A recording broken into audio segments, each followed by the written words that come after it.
సువార్త 13:32 వాక్య భాగాన్ని మనం పరిశీలించినట్లయితే, ఆ దినమును గూర్చి ఆ గడియను గూర్చి తండ్రి తప్ప ఏ మనుష్యుడైనను పరలోకమందలి దూతలైనను కుమారుడైనను ఎరుగరు. 32 యేసు ప్రభువు వారు చెప్పినది ఆ దినమును గాని ఆ గడియ గాని ఎవరికి తెలియదు. మనిషి జీవితము అలాగే ఉంటుంది. ఎప్పుడు ప్రభువు పిలుపు వస్తుందో ఎవరికి తెలియదు. ఉదాహరణకి రాత్రి సమయంలో గస్తీ కాస్తున్నటువంటి కాపలాదారుడికి ఎప్పుడు నిద్రపోక మెలకువగా ఉంటాడు. ఎందుకంటే యజమాని ఎప్పుడు వస్తాడో తెలియదు కాబట్టి. అలాగే విశ్వాసి జీవితము ఎప్పుడు ఆత్మీయంగా సిద్ధంగా ఉండాలి. 1వ దశలోనికలకు రాసిన పత్రిక 5వ అధ్యాయము 6వ వచనం మనం పరిశీలించినట్లయితే, కావున ఇతరుల వలె నిద్రపోక మెలకువగా ఉండి మత్తులో మూకగా ఉండుము. మనము ఇతరుల వలె నిద్రపోక మెలకువగా ఉండుదుము. మత్తయి సువార్త 24వ అధ్యాయము 42వ వచనం మనం పరిశీలించినట్లయితే, కావున ఏ దినమున మీ ప్రభువు వచ్చునో మీకు తెలియదు కనుక మెలకువగా ఉండుడి. కావున ఏ దినమున మీ ప్రభువు వచ్చునో మీకు తెలియదు కనుక మెలకువగా ఉండుడి. మీ ప్రభువు ఎప్పుడు వచ్చునో మీకు తెలియదు. రెండవదిగా మెలకువ అంటే ఆత్మీయ జాగ్రత్త. మెలకువగా ఉండడం అంటే కేవలం నిద్రపోవడం కాదు. పాపానికి దూరంగా ఉండడం, దేవుని వాక్యంలో నిలబడడం, విశ్వాసంలో బలంగా ఉండడం. ఉదాహరణకి ఇల్లు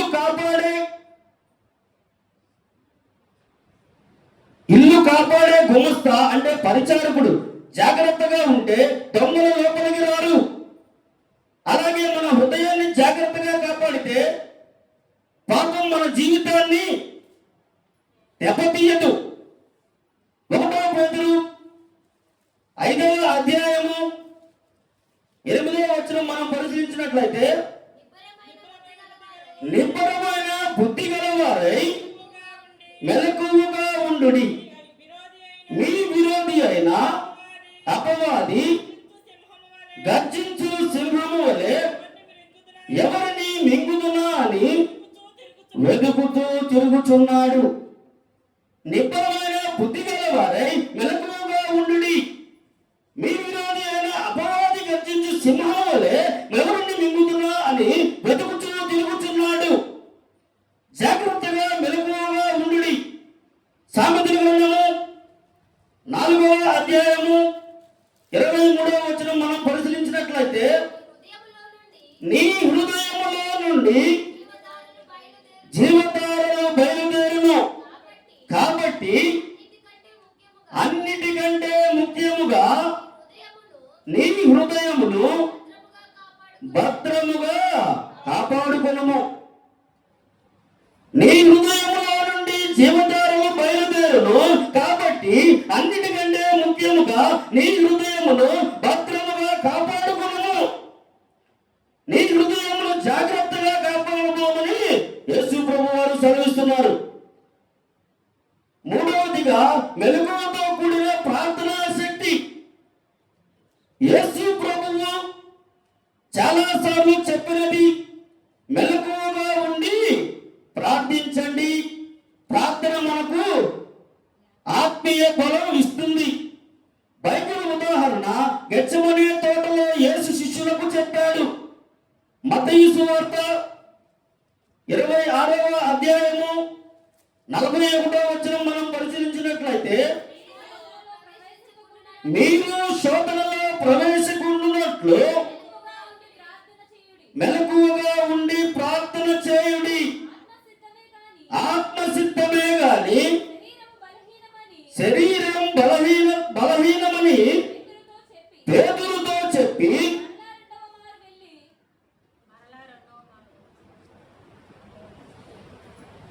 శోధనలో ప్రవేశించుకున్నట్లు మెలకువగా ఉండి ప్రార్థన చేయండి. ఆత్మసిద్ధమే గాని శరీరము బలహీనమని పేరుతో చెప్పి మెలకువగా ఉండి ప్రార్థించుడి అని హెచ్చరించుతున్నాడు. కానీ వారు నిద్రపోయారు, అందుకే వారు శోధనలో పడిపోయారు. ఉదాహరణకు మొబైల్ ఫోన్ బ్యాటరీ ఛార్జింగ్ లేకపోతే పనిచేయదు. అలాగే ప్రార్థన లేకపోతే విశ్వాసి ఆత్మీయంగా బలహీనపడతాడు. నాలుగవదిగా యజమాని తిరిగి వచ్చే దినం. మార్కు సువార్త 13వ అధ్యాయము 34 నుంచి 36 వచనములు. ఒక మనుష్యుడు తన దాసులకు అధికారం ఇచ్చి ప్రతి వానికి వాని వాని పనిని నియమించి మెలకువగా ఉండమని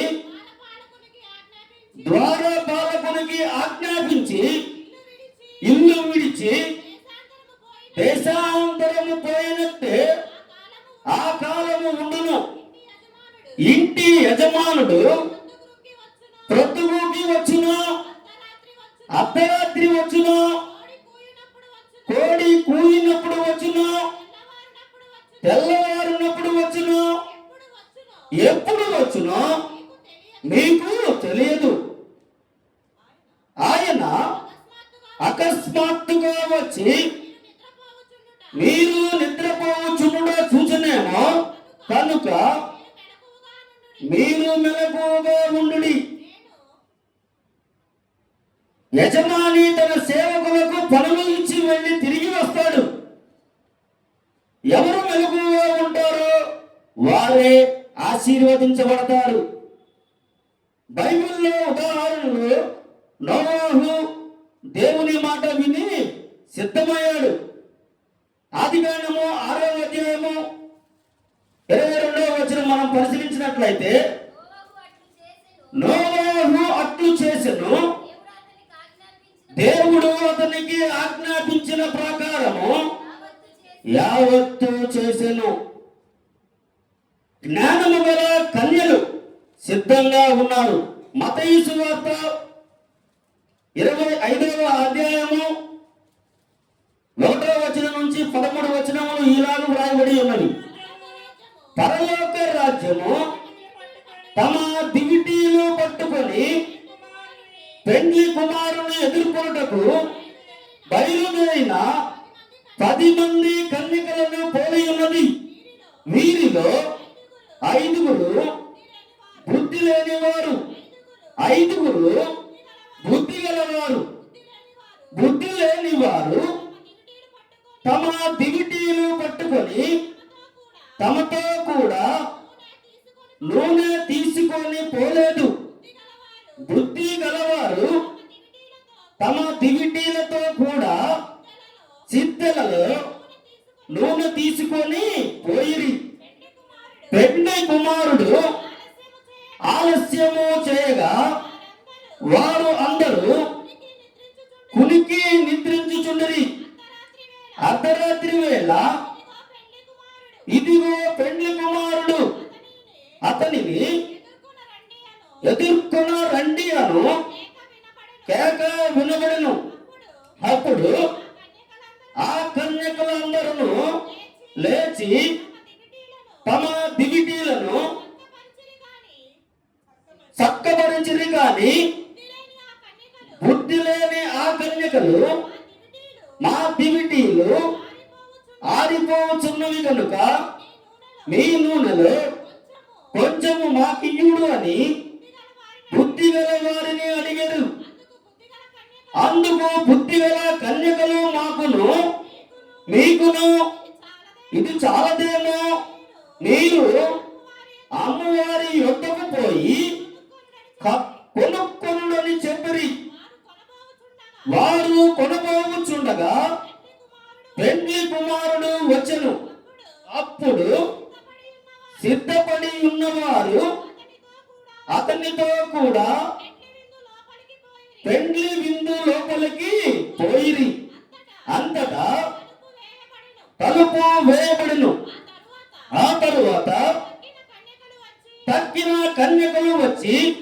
అయ్యా అయ్యా మాకు తలుపు తీయమని అడుగగా అతడు మిమ్మును నేను ఎరుగను అని మీతో నిశ్చయముగా చెప్పుచున్నాను. నేను ఆ దినమైనను గడి అయినను మీకు తెలియదు గనుక మెలకువగా ఉండండి.